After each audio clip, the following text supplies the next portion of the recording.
अगर हुक्मरानों के बच्चे भी इसी तरह गटर में गिर गए तो क्या तब भी आपका यही रद्द-ए-अमल होगा? क्या कराची वालों की यही किस्मत है कि इनके बच्चे कभी डंपर के नीचे आकर मर जाएं तो कभी गटर में गिरकर मर जाएं? 17 साल हुकूमत में शहर की तमाम सड़कें बर्बाद क्यों हो गई? मीडिया टॉक के दौरान सहाफ़ियों ने मेयर कराची मुर्तज़ा वहाब पर सवालात की बौछार कर दी। मेयर कराची ने सहाफ़ी पर सियासी तकरीर का इल्ज़ाम लगा दिया। सूरत हाल का सारा मलबा एहतजाज करने वालों पर भी डाल दिया। कहा, लोगों को इश्तियाल दिलाने वाले मसाइल के जिम्मेदार हैं। इससे बेहतर था यहाँ खड़े होने के बजाय आप वहाँ चले जाते, पहले नीपा के उस गटर का वहाँ ढक्कन का दौरा कर लेते। उस माँ की चीखें जो है आसमान पे तो जा रही हैं, लेकिन हुक्मरानों के कानों तक पहुँच रही है कि नहीं पहुँच रही है? अगर ये बच्चा आज किसी हुक्मरान का वो बच्चा होता तो आपका यही रिएक्शन होता।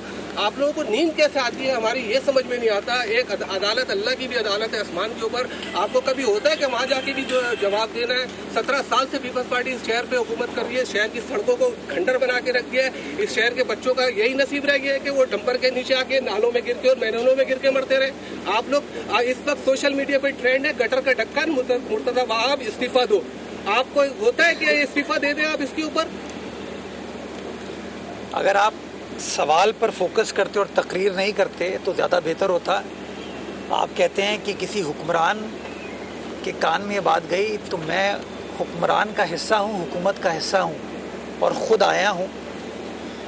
ये इस तरह की जो इश्तियाल अंगेज़ गुफ्तगू होती है ना, उसी की वजह से बदकिस्मती के साथ हम मामलात को रिज़ॉल्व नहीं कर पाते। मसला बुनियादी तौर पर यह है, वो सड़क इस वक्त भी ब्लॉक है। क्योंकि लोगों ने इश्तियाल क्रिएट करने की कोशिश की है। जो सड़क ब्लॉक करने से उन वालिदैन का अगर मसला हल हो जाता है तो 100 बिस्मिल्लाह। ये शायद कोई ऑपोजिशन के दोस्त तो इस तरह सोच सकते हैं। मैं बहैसियत मेयर के इस बात से इत्तफाक नहीं करता। मैं तो चाहता तो आज प्रेस कॉन्फ्रेंस कैंसिल कर देता, आता नहीं।